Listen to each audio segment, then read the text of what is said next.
Welcome to the Voice of Supply Chain, brought to you by ISM New Jersey. I'm your host, Katherine McCleery, and we are here to tell the personal stories of people in supply chain doing extraordinary things.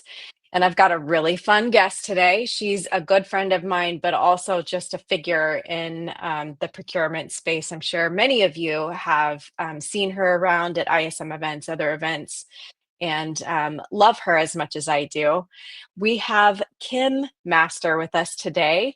She is head of IT procurement at Netflix, and she's got a really fascinating background from tech hardware to leading IT asset management at one of the world's biggest media companies. She's played a huge role in rebuilding Netflix's ITAM program and has a wealth of experience from her time managing global supply chains at Open Table.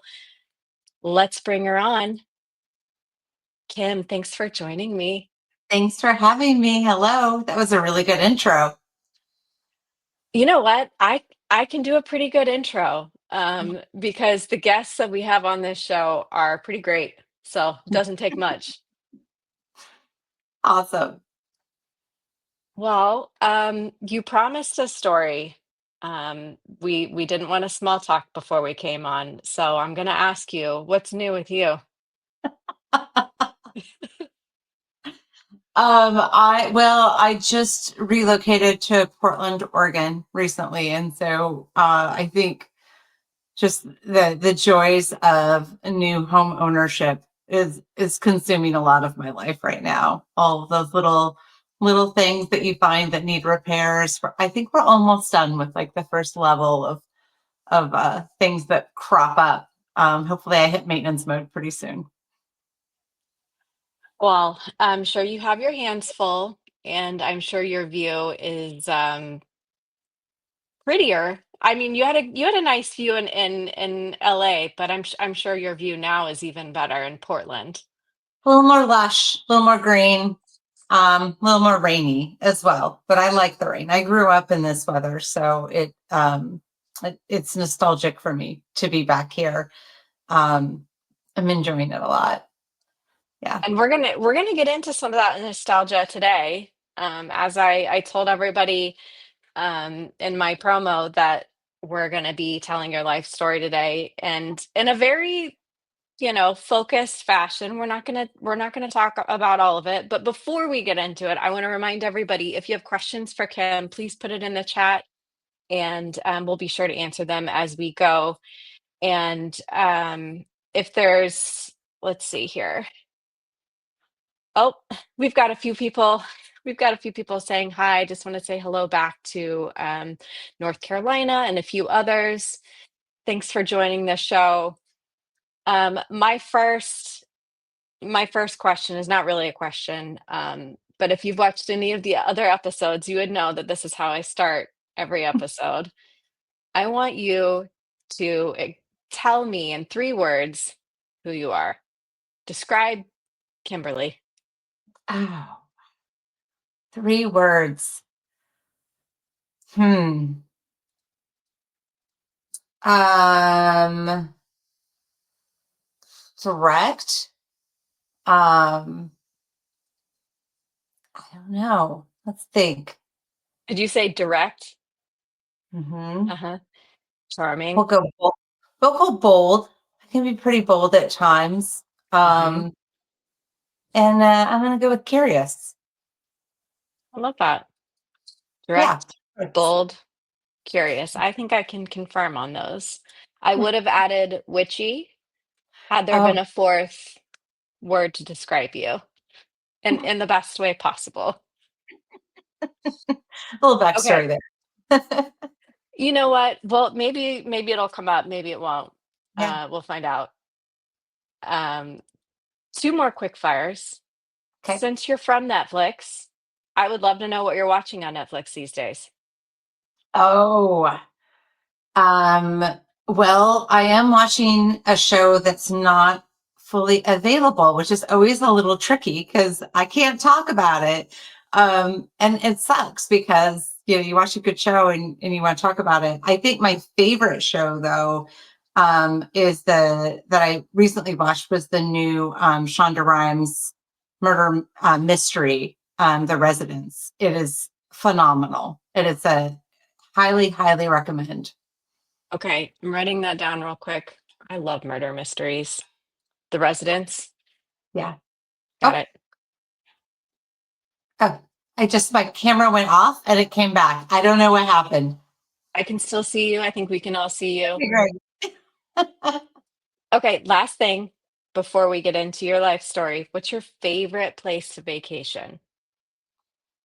Oh, come on. You can't. That's like asking me what my favorite record is or my favorite wine. Like it's all situational. I think right now I was supposed to go to Italy over the summer with some good friends, some mutual friends that we have. And I wasn't able to do it because of my relocation and I was just so wrapped up with that. So I'm gonna just say Italy right now because that's what I'm jonesing for and feel like I missed out on. But there's so many fantastic places to visit, like all beautiful in their own way. I can't pick.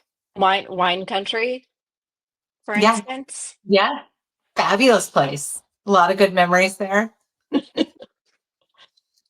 Well, let's call back to something that you said right at the top of the episode. You are feeling nostalgic being back in Portland, and we're going to kind of start your story, your childhood in the Northwest. You grew up in Tacoma, Washington, and I remember you described it as being sometimes being a bit rough. Like how do you feel? Like first of all, let's go back to that mindset. Little Kimberly, Tacoma, Washington. What were those early days like for you? Oh, is this a therapy session? Well, I mean, like, what was she like? Like, Like, what'd you do for oh, I think, fun? yeah, no, it's so funny. I love the question. I specifically grew up outside of Tacoma in a small town called Spanaway. It's near the Fort Lewis base, and it was very when I was very young. We didn't have a lot of houses around us, and then there was a lot more housing that was growing, really driven by the base being right there. Um, and I don't know. I think I was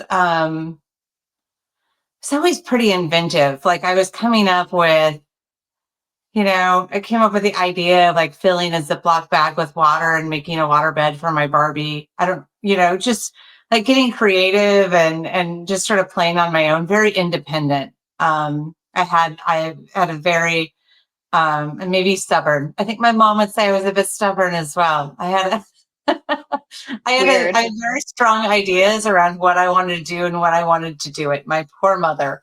I think she wanted to have a little mini me and for me to be really into dresses and really I had two older brothers and all I wanted to do was play Tonka trucks in the dirt with them. And it wasn't quite I think what she had expected, but that's okay. My mom, very understanding, loves me anyway. You can relate. I was the outdoorsy young girl as well. And I loved being on bikes and, you know, all that. But We had a I fort. We had a fort down the hill. Like we had some woods behind the house, and there was a fort that had been built, and there was a hill that went down it. And my brothers would open a bike shop, which really just meant they would take my bike, mix up all the handlebars and seats and everything. I'd start crying. My mom would make them fix it. It's just fun sibling stuff. We've got a few new people logging in. Hi, Julie. Hi, Dennis. Thanks for logging in and tuning in. We're just reminiscing on Kim's early days. So you went from Tacoma to Portland. What Around what age was that move? I was 14. I think that's it. Like, peak frustration as a teenage girl. And I think I went from you know an environment that had a lot of like influences in it that weren't really the best kind of influences to and then had the opportunity to go to a excuse me, a boarding school, and move closer to my dad because my parents had been separated since I was about 3. And then I got to experience sort of like, a little bit of a scrappier, environment where, there were drugs, there were, friends getting pregnant at a young age, and then going to a private boarding school. It was a very contrasting experience. And I think it was, at first, it's just a lot of insecurities, and observing, just sort of checking it out. And, you went from an environment where it was cool to, um, get into trouble. It was cool to get away with stuff, sneak out of the house, things like that, into an environment where it was cool to get good grades.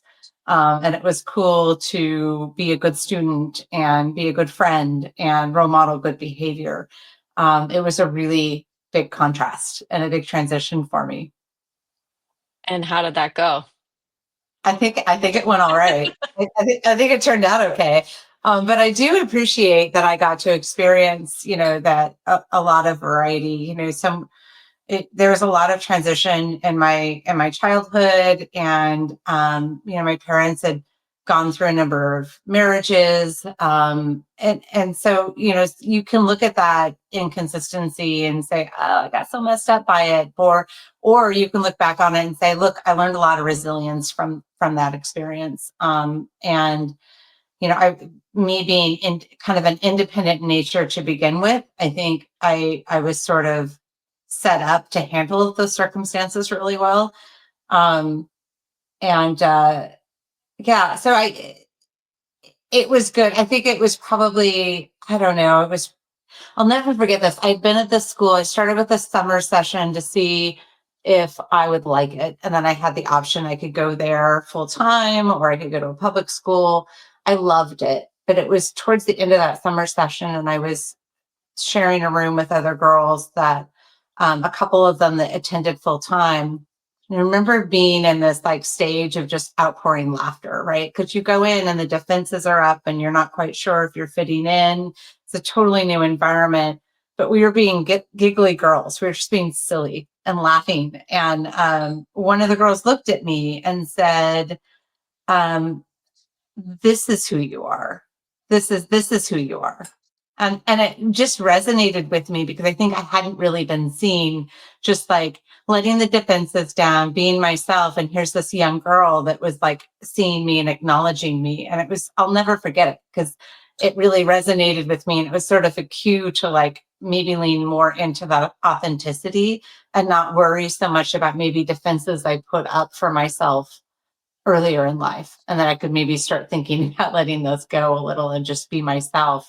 It's a big transition. It takes time, but it was a big moment for me. And the school was independent study, so I got to study at my own pace, which was very helpful for someone who's independent and maybe a little um, ambitious, to sort of get through classwork and not feel held back by other folks and needing to go into one all at the same time towards it was a really great experience, and I learned a lot of skills at that school, and I'm forever appreciative of that experience. And you mentioned to me before um, that you were considering law. Was that born out of your experience at the boarding school, or did that come, after? I feel like that was My, during because then you ended up going somewhere else. yeah, my dad had a huge influence. Being I really looked up to, I mean, it's a daddy's girl, right? And he had he wasn't a part of my earlier life for a period of time. He was going on his own journey. Sort of, he would try and send a gift and stay in contact, but there was some inconsistency with that. But I idolized him, and I remember one of his visits, and he just dropped a comment of like, "You should be an attorney because the world's just going to need more of them. It's only getting more complex. There'll always be work for a good attorney. And I was like, that's what I'm going to be. And I like to argue anyway. So it seemed like a really good fit. I had a grade school teacher that told my mom that I would be a good lawyer because I would debate grades and rules regularly. But I think when I got to school, then my dad was like, no, you should go technology. You should go do robotics. That would be a good career for you now. And I was like, okay, well, I'm doing that then. Clearly still hadn't found my voice. But I liked electronics and I liked computers. It made sense. It wasn't it wasn't a wild suggestion.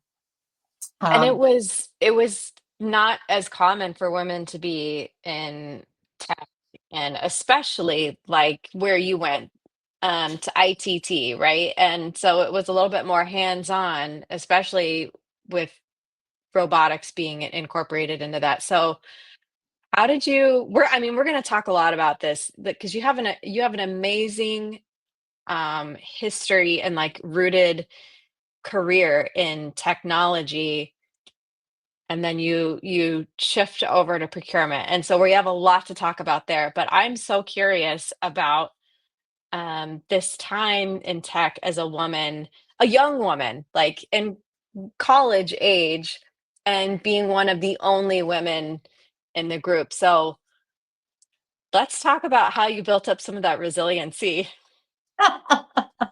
it is a story of resiliency. One of the first big like purchases that I got was a Apple IIe. It was like cutting edge at the time. And this was back when I was living in Spanaway, and I would be in my room playing Terrapin Logo or Fred Rider or a lot of typing speed games because I really wanted to get good at typing. And then there were some other like fun games like Hitchhiker's Guide to the Galaxy.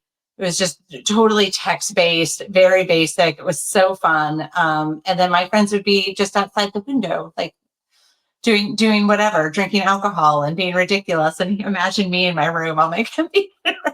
I And can imagine.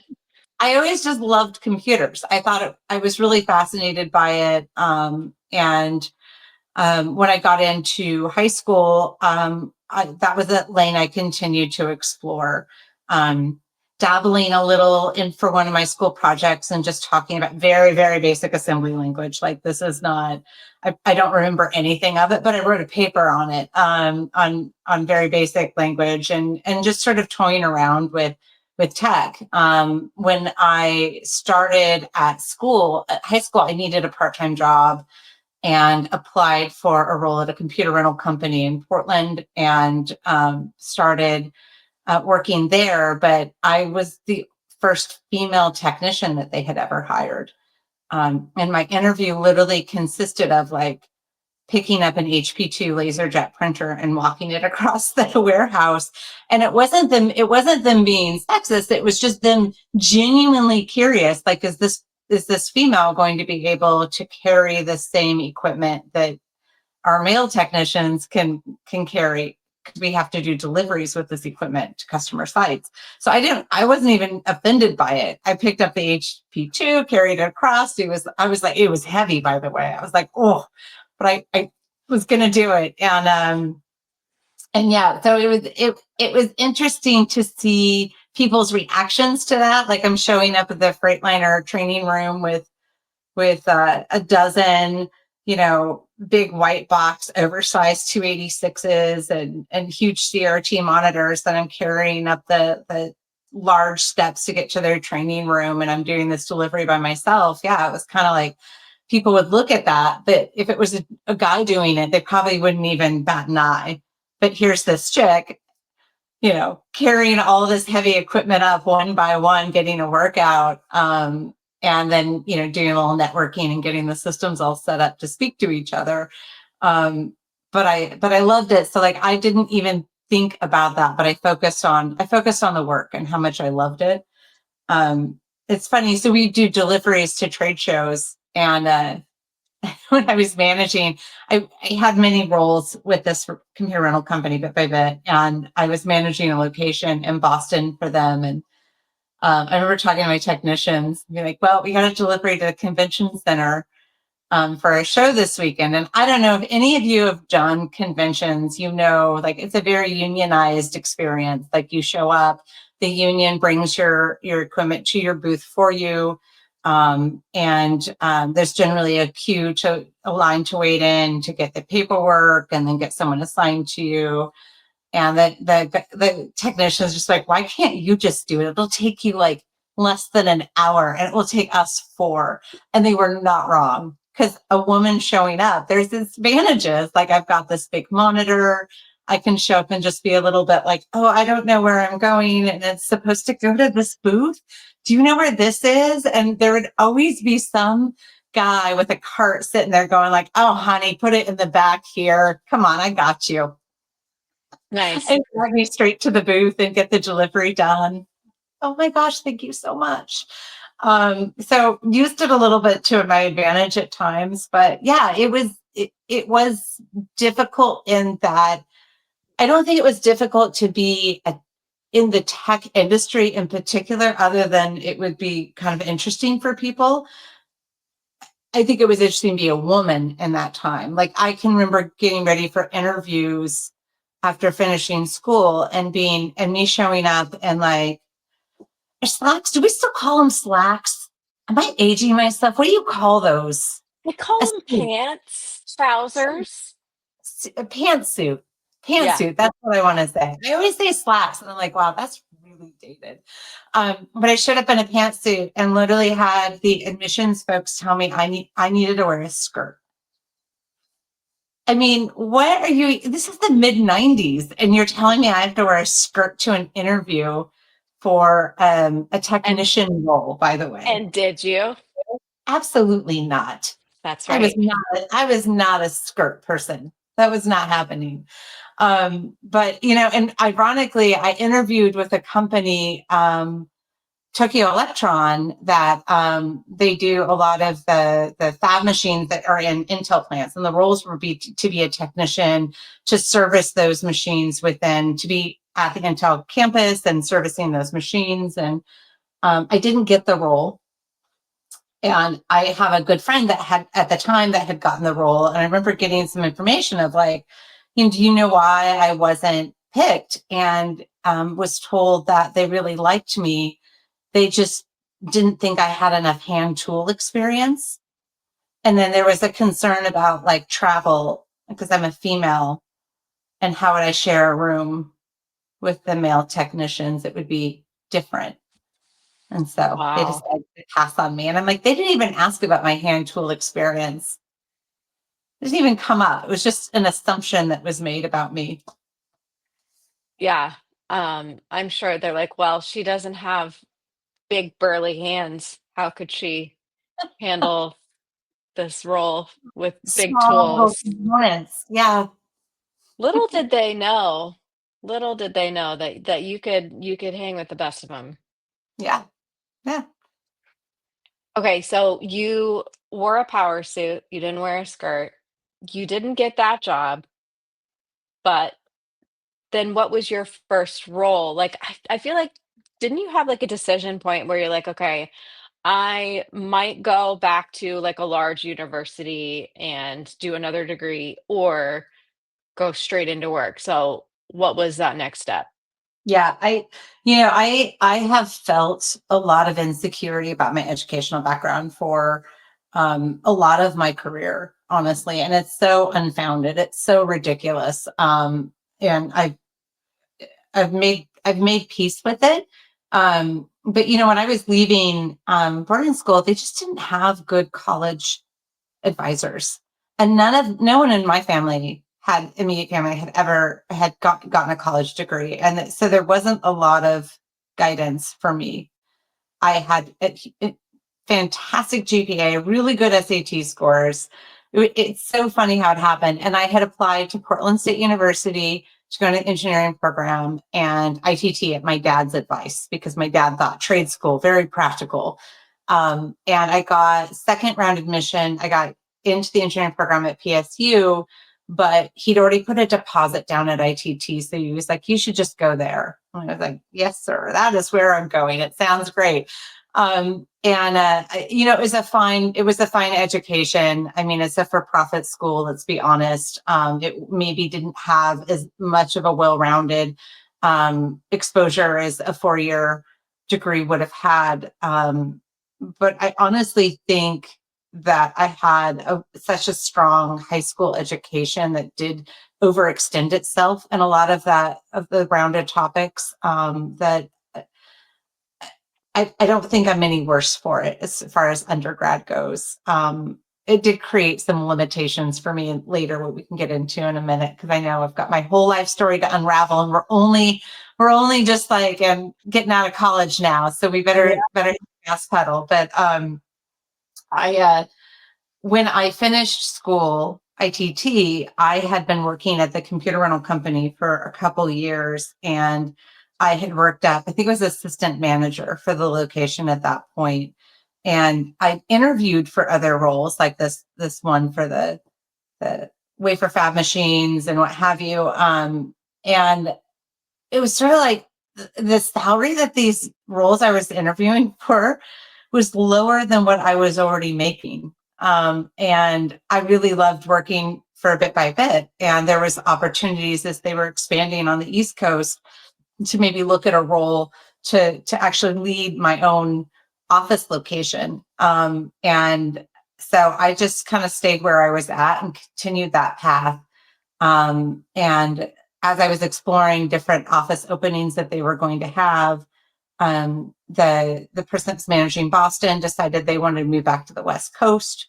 So I took the Boston location, flew out there sight unseen. It was immediate love. I like the minute I got off the plane, I was like, this is a city. This is where this is where I want to be. It was fantastic. That first feel.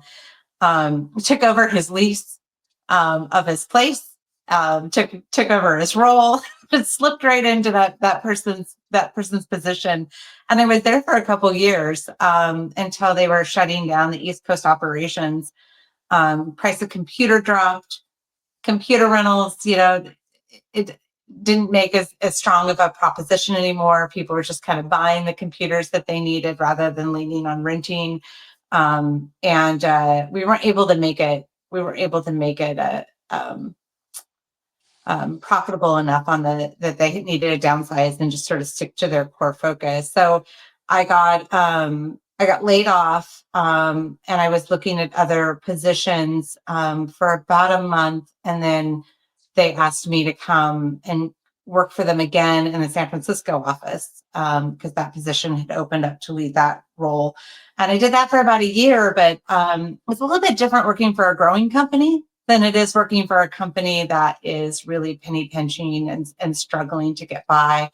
So after about a year, I was looking for that next step. Like, this isn't going to be a long-term home for me. And that's when I started thinking about, should I go back to school? Now, I couldn't get into any of the major secondary education programs without a 4-year degree. A lot of them didn't recognize the accreditation that ITT had. So I was looking for universities that would do a prior learning assessment that could kind of take life lessons, and you do a lot of writing, and submit that towards experience towards a certain number of credits towards your 4-year degree, which would help accelerate the process for me. And I started that process. I moved back to Portland, Oregon, and started that process with a private university there. And that's around the time that Open Table reached out to me. And it was such a funny time. It was the .com period. So they were hiring really fast, and there was a lot of energy. Things were just moving quickly, and they reached out. First time it's ever happened. They just found me on some job site. I don't even think it was LinkedIn. Was that even around? Found me a job site, reached out. It was monster.com. That's That's how they go. right. That was the big job site. Yeah. Yeah. And I did an interview with them. They hired me sight unseen. We didn't have video calls. It was just phone calls. It was the funniest thing. And I was brought on to do installations in the Portland, Oregon area for Open Table. This is early days. Like it was a week-long process to install a restaurant back then. And it was perfect for me because it's very scrappy. It included like working with the DSL companies to get DSL lines run, sometimes figuring out how to punch down. I still don't really know what I did. I got walked through a lot of it, but punching down the lines in the telco room and then figuring out how to get a Cat5 cable run to the host stand. If you've ever been at a restaurant and you see most of those host stands, you'll know that they are not designed to have a DSL line run into them. Like they're in the awkward places. They're like some of these older restaurants have really historic, podiums that are part of a historic building. And you're like, okay, and your mission is to figure out how to get to DSL to this host stand. Go. And it would be a really scary moment to be drilling holes in this really old furniture. And Okay, and here it is. and yet and yet you managed with those tools and I'm sure you had Whoa, help with right? that too. Amazing. It's And amazing. so, okay, so this is like the moment in your career that I actually love, and I wanted to highlight this for the interview today, is that you are going from a very like hands-on technical type of career, and you are transitioning into open table, which was very hardware focused. And then there's like this change in your career at open table where you end up going to that's when you jump over to procurement. So tell me about like the time in between where and then I guess like what I really want to know is this time in tech with hardware to now like looking back and you're like managing hardware assets, right? Lots of assets at Netflix. Like we'll talk about your transition to procurement, but just for like a little snapshot in time, how did that experience at Open Table managing, like, physical hardware, how does that, like, impact or influence your thought process now at Netflix? Yeah, well, look, I'm not going to pretend to be an ITAM expert. That's why Jason Owens is on my team. He's very good at what he does, and I'm very Shout thankful. out shout out Yeah, Jason, big very deal. thankful to have him on the team. But I would say I have just enough experience to make me dangerous. I'm not an expert. Yes, I did asset management at Open Table. We had a very specific environment, but what I lack is exposure to multiple environments that really give me the skill set to know what to bring in, when, and why. And that's why we bring people that have a little bit more exposure and experience into the mix that can kind of like build the right solution for the right environment. I worked at Open Table for many. I was there 10 years in total. Like it was a long career for me, and I got to wear a lot of different hats. From doing hardware, training people on how to use the software, account management, and then I got laid off as a part of the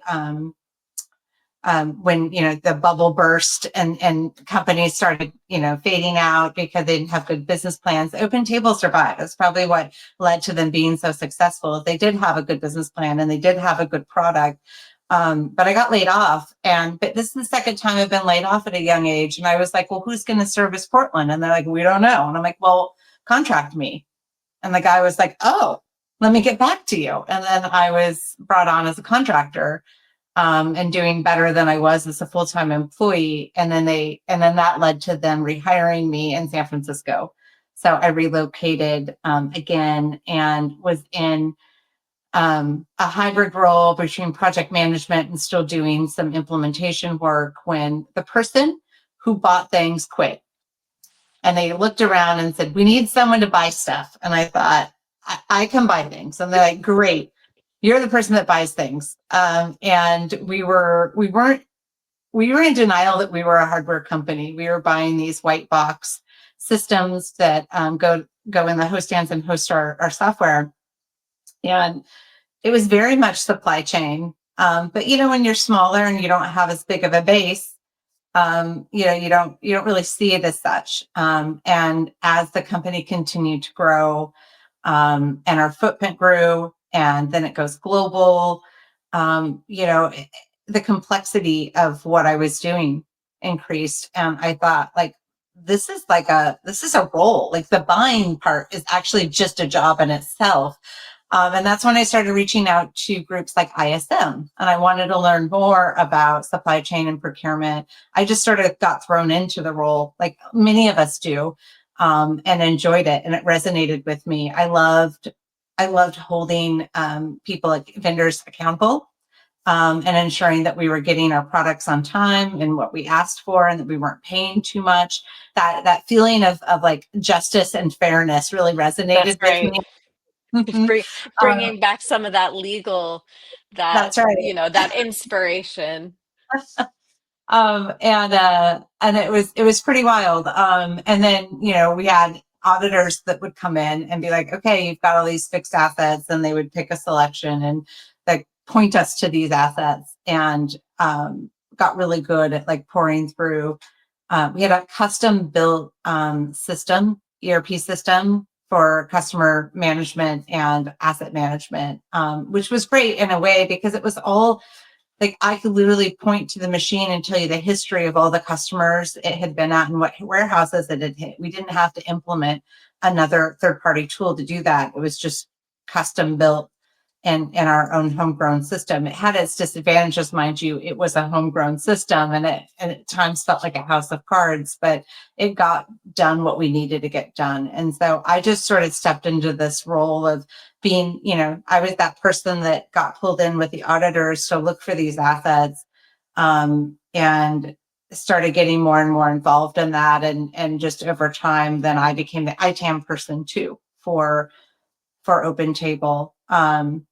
So then led to the procurement and inventory was the title. We didn't know. There was no ITAM. We just, I don't know, it's inventory. Yeah, I was gonna Um, ask you, like, is that what is that, did people call them assets back then, or was it just devices or whatever it yeah, was just at your inventory company? management, I think, was the Okay. title that we came up with. They're like, yeah, let's slap that on the title. And now she has multiple disciplines done. Um, but I did learn a bit around, tracking and basics of supply chain, when it comes to asset management, but it was much more from a procurement perspective. And there wasn't a ton of automation that we had done. Towards my end of my tenure there, we were dabbling a bit in that, in automation, and looking for machines that were online and using that as a basis to show compliance. But it's nothing like what it is today, and it's capable of doing today. Um, yeah. So I feel like a lot of people that I talk to on this show and otherwise that are in procurement, um, transition to IT procurement, starting from procurement first and then learning that category as, as the opportunities come up in their career. And I feel like you're really unique in that you started more on the actual technology side and knowing the components that needed to be purchased, and then being the expert in-house that can say, yeah, I know what we need to buy, and then learning procurement, and then, learning all of the skill set. Do you Would you agree with that? Is that a calculated summary of your experience? Like, you came in into procurement because you knew the category first.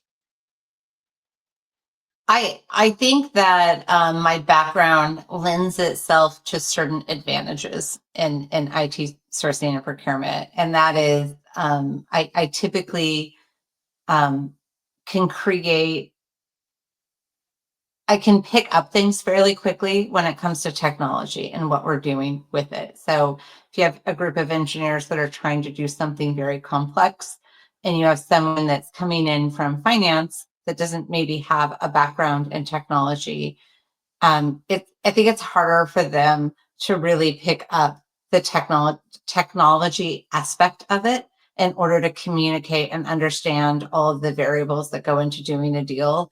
Now, I'm not saying I'm an expert. There is plenty of technical conversation and context that goes way over my head. So I want to be super clear about that. By no means am I saying I'm an expert. However, I have, again, like ITAM, I have just enough information to be dangerous. Like I can pretty much carry a conversation at a high level, understand, and I know just through my experience, I know things to ask about. I know things to think through because I've been doing it for so long.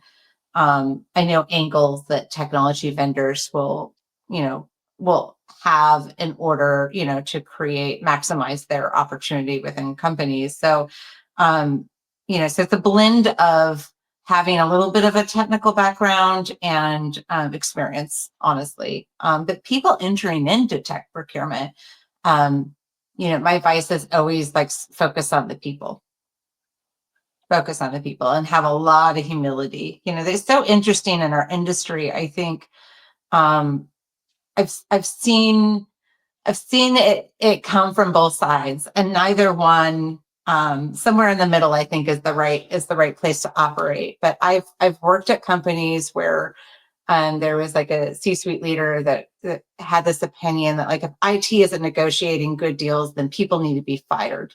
You're not needed in IT. And then I've also worked for a company where there was a C-suite person that was like, IT doesn't know what they're doing. They're a mess. Nobody's doing good deals. You're just going to have to go in there and take over. Now, neither of those are accurate. Like, it is my experience that for the most part, technical teams do a fairly good job of putting deals together. And you also keep in mind, this isn't their full-time job. A lot of it's bandwidth and availability. Like they've got full-time jobs that don't involve procurement and multi-sourcing and RFPs. Like they've got deliverables to do that are very technical. And the Yeah, benefit like of bringing, building infrastructure and yeah, ITAM programs, right? yeah. So please forgive them if they don't stop from their very busy job to like spend a lot of time doing benchmarking work. And that is the value that we add. And so when we come in with that partnership angle of without judgment, and a partnership mindset and an ability to say, can you break this down into layman's terms? I'm lost. I think those are the three key tips that I would have for anyone wanting to get into the tech side, because unfortunately, I see too often um, one of those things is lagging, if not multiple. And it just creates a lot of unnecessary tension that's not productive. Like if someone's coming in and going like, oh, you guys don't know what you're doing, I'm going to show you what to do. Well, guess what? You've now alienated them and they're not going to partner with you, and you're going to miss a lot of context, and you're probably going to negotiate a bad deal. Do you Or think that IT has a misconception about procurement? Like, what do you wish IT knew about procurement that would help some of mm, that tension? I don't know that I don't know that I would say that generalization, that I would make a generalized comment on that, to be honest. I think it depends on the direction of the team. Like partnerships that my team gains, we earn them. They're not just given. And so I think teams that are well centered and doing things the right way are earning those partnerships, improving value and gaining customers and references and building, their spend under management through hard work and results. Um, Not everyone has that approach. And sometimes it's the environment. It's not the people that create those tensions, right? There's so many variables that go into it. There are maybe companies that are very, very, very highly mandated. And it can be painful for both the stakeholder and the folks in sourcing and procurement, because they're trying to work together to get something done, and the environment is making things difficult, and that can create tension. So, and then there's other people who maybe have a very strong opinion over how things need to be done and when and why. And they feel like their opinion, they've got a better insight than the stakeholders on how things should happen. And so, like, I can't speak for everyone, but I can only speak to what's been successful for me to date. I do believe that the people first approach is the right one. And I think it creates longer term results, rather than those short bursts of like, okay, great, you got the deal done, but nobody wants to work with you again. Good job. Like, it's not going to lead to long term partnerships. What are you most proud of in your either your time with Netflix or otherwise as somebody in procurement? On the Mm. procurement side, like what do you feel like was a it doesn't even have to be a huge accomplishment, but like something that you feel was pivotal for you. I I'm proud of my journey. I'm proud of my growth, in my role. I look back at those days, we're talking about my early days of doing procurement at Open Table. I was a tough negotiator. I was not fun for vendors, but I hadn't honed my negotiation style. I was just like very aggressive, calling them out. Nope, this is late. You need to fix it. I don't want to hear excuses.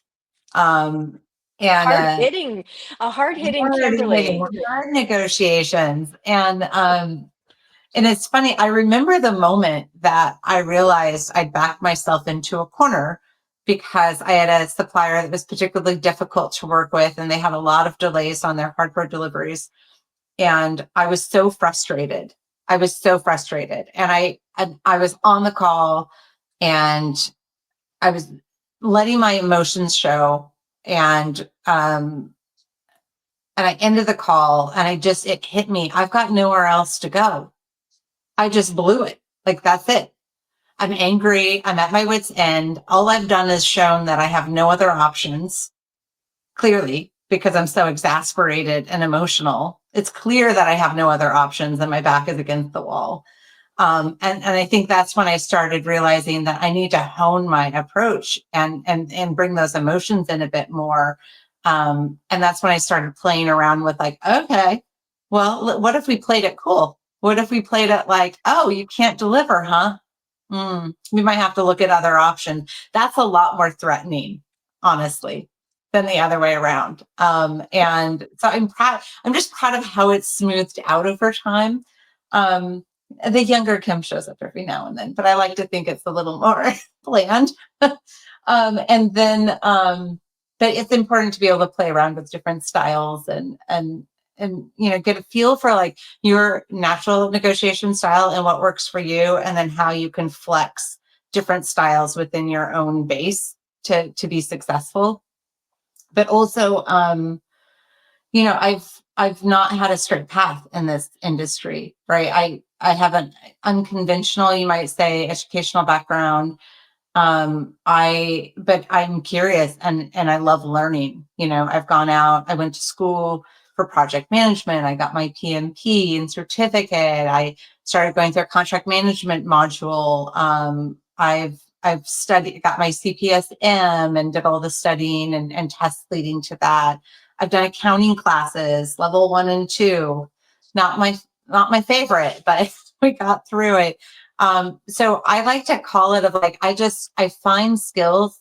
I want to constantly be learning in life, and I find things that are going to enhance my ability to have an impact at the companies I work for. And I just go out and learn things. So it, I don't mean to devalue more conventional education paths. Like, MBAs are super important, and it's a remarkable achievement, and I applaud people that have done that.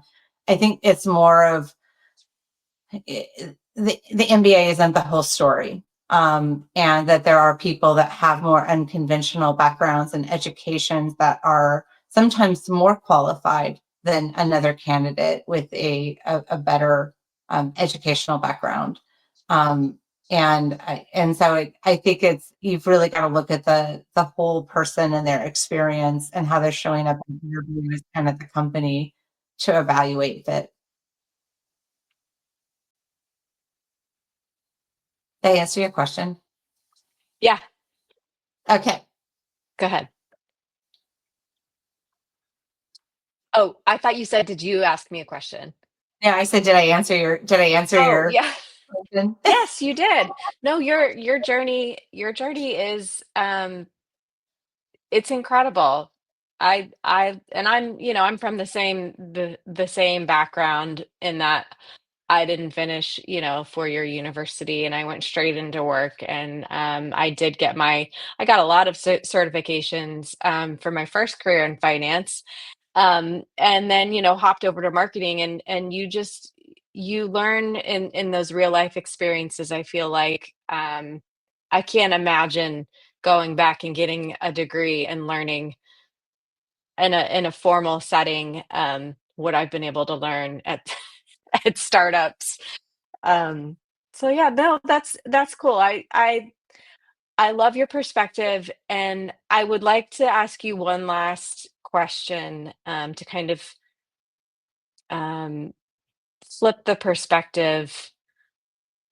So you are now at a very, I would say, prestigious company to work for. Netflix is pretty amazing, and um, I I can imagine, without you going into detail, I can imagine that what you're working on in procurement is, uh, innovative. So I'm curious from your perspective now, what do you think is next for procurement, supply management? What do you foresee people needing to learn, adopt in order to be successful for this, next 5, 10 years in procurement? Mm. Um, I mean, there's the obvious answers, right? There's all of the Gen AI and automation efforts that are ahead of us, learning how to do things at an accelerated pace. I'm not going to say smarter or better. That might be the case, but what we're really hoping to see um, is that some of this great innovation will kind of help with the things that take up a lot of our time and free us up to solve really big and more complex problems than maybe we have the bandwidth for today. I'd really like to get a lot more automation in at at my current role, and so we're working on that diligently to try and streamline workflows. But it's real painful when you have very smart people that are very good at what they do, and they're busy doing administrative work. That's probably my biggest pet peeve. And so figuring out ways to leverage technology to reduce that overhead, to get people focused and using their brains to their fullest extent, to have a really big impact at the company, is first and foremost.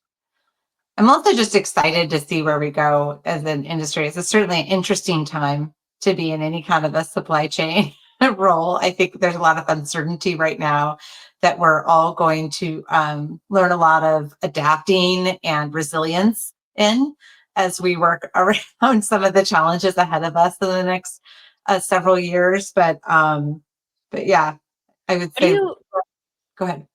what do you make of like all of the challenges with tariffs right now? And Mm. I'm sure you're running into some of that with your job and procuring things that normally are coming without a tariff. What do we do? I Look, I'm not an expert on this. This is very, it's a very unpredictable place that we're in right now. So I'm not going to forecast any future for the state of things there. But for ourselves, we are keeping in touch with all of our suppliers, obviously, making sure that we're aware of any upcoming constraints. This is where those supplier relationships really start to shine, that you've built up with your supply base and create a relationship with them. This is the time you leverage those relationships to stay close with them, to keep the rapport going, and keep an eye on, signs of supply constraints. Like, do I need to bring more stock in? Um, or are we okay for now? I caution, I think it's natural to maybe overreact and start buying a lot of stock and stocking up. That's not the right answer for everyone. There's a cost to doing that. And so I think the team, for the most part, we're all just trying to find balance around not overreacting to it, but also staying diligent about the state of things and keeping an eye on it. And, I FP&A at our company know there's going to be some pricing variability. There's really just not a whole lot we can do about that as a whole. And so we're just sort of strapped in to see what kind of adjustments we need to make to accommodate that and, make sure that no one chooses this time to be opportunistic around their pricing strategies. Yeah, and not lose your cool when you're speaking with your vendors, right? Keeping your emotions intact. That's right. That's right. That's the big lesson that we've learned today is be nice, seemingly nice to your vendors, right? And look for the collaborative solutions. I think the biggest compliment I ever got, and I've heard it a few times in my career, it's when I finish a deal with a supplier and they basically tell me that working on the deal with me was tough, but I was very fair. And I'm like, I like that. I will Yeah, own that. Yes, I held the line. I knew what we should get. It shouldn't be easy. It wasn't easy for me either. Like we got through this transaction, and as long as you feel I've been fair, okay. I take it as yeah. a gold star. Firm but fair. Mhm. Kim Master. The Kim Master story. That should have been my 3 words next time. Yeah, yeah. Well, I think resilient needed to be one of your words Oh because yeah. you've adapted and every little moment of your life where you pivoted and you made a decision that impacted the direction pretty heavily. So not all of those moments were easy. And look at you now. They also weren't all right, but as we know as negotiators, even if you mess up in a negotiation, you can bounce back. You just have to refocus and try again from a different angle. And I think that applies to life in general. Life lessons and words to live by. Thank you. Thank you for that, Kim, and thanks for coming on the show this week and sharing probably, a good portion of your life story. I know we skipped over some details, but we shared quite a bit, and so I just appreciate you being open and giving our audience a little peek into the person behind the title. This is as close to a lifetime movie as I probably will ever get. I'm very honored. It happened. Well, no, the honor's all mine, and thank you all for tuning in. Love to see all those comments come through. There's a few more that came through. A couple other people didn't finish college, and they kind of took the same route as you. So, cheers to all of you. And we've got another great show coming up next month. Be sure to join us on June 18th. We have Anna McGovern. Love Anna. I've known her for a few years. She's going to bring a lot of insight to the show. And if you've missed episodes from previous months, please check us out on YouTube. You can just look up ISM New Jersey and see all of the past episodes of all these wonderful guests. Kim, you're now going to be on that list. So, yeah, again, thank you. And until next time, um, get out there and be resilient, supply chain and procurement pros. Appreciate all of you. Thank you. All right, till next time. Bye.